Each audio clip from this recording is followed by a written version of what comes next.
He's assigned to take this woman and her baby back to their village. She was a prisoner of war, and she was raped, and she became pregnant while she was a prisoner of war.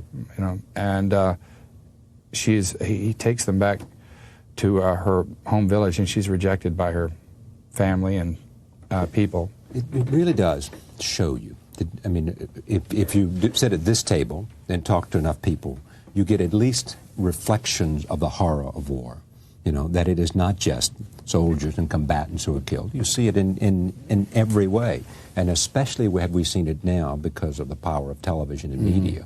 I mean, you see it in graphic forms with their reporters, because of satellite reporting every day, and almost at the time of, you know, immediately aftermath, and seeing the fact of how many innocent civilians are victimized by war. And that's, you know, and especially in the Balkans War. And we don't really see it on television.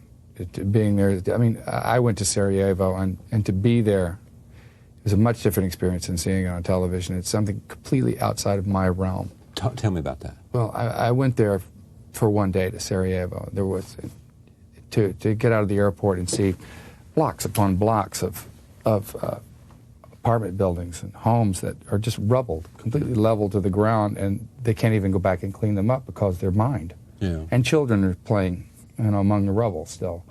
There's not one building that didn't have some kind of war damage, and I think the most devastating of all was to see the skating rink there in the center of the city that was used for the Olympics, and about 20 to 30 acres around that, which was the parking lot, is a makeshift graveyard where Croats, Serbs, and Muslims would bring their dead at night because of the snipers.